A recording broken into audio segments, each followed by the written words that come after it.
Gledate Gorenjska poročila na GID TV.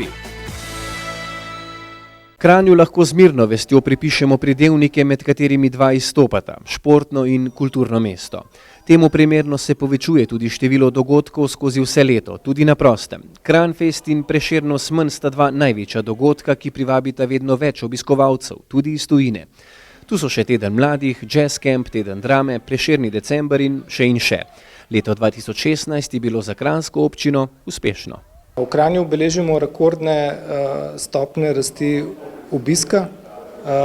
V Kranju se je število prihodov in število prenočitev povečalo za več kot 20%, kar pomeni, da verjetno Kranj v Sloveniji beleži največje stopnje rasti prihodov in prenočitev. Po kranjskih ulicah se predvsem v poletnem času sprehaja vedno več turistov iz Južne Koreje, ki pa Kranj jemljejo zgolj kot postojanko. Ne le Korejce, tudi ostale je s ponudbo in zanimivostjo treba, grobo rečeno, zadržati v mestu.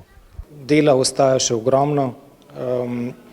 Število prihodov, število prenočitev se močno povečuje, dejansko pa je tudi v hotelih še veliko prostora za nove goste. Po uradnih statistikah se je zasedenost močno povečala in sicer iz povprečne letne zasedenosti okrog 20% na povprečno letno zasedenost okrog 30%. Prešerni december v Kranju je trajal najdlje med vsemi dogodki v Sloveniji. Kranj je v prazničnih dneh obiskalo 20.000 ljudi. Predvsem smo zelo zadovoljni z dogajanjem v Prešernem decembru.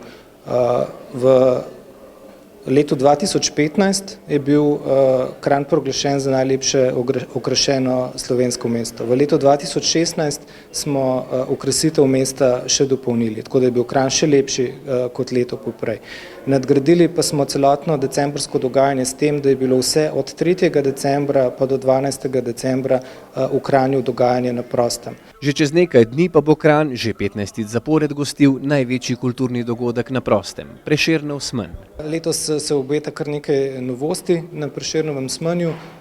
Ena stvar je to, da smo dogodek raztegnili in sicer se nam obeta teden kulture od 1. februarja pa vse do 8. februarja.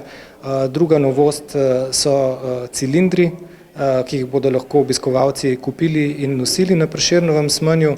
Po Prešernovem dnevu sledi Prešernov oziroma pustni karneval. Nato sledijo novi dogodki, da v vseh gledaliških predstavah, razstavah, koncertih ter športnih prireditvah ne izgubljamo besed. V Kranju dogaja, pa bodo v Kranju znali tudi kaj iztržiti iz tega.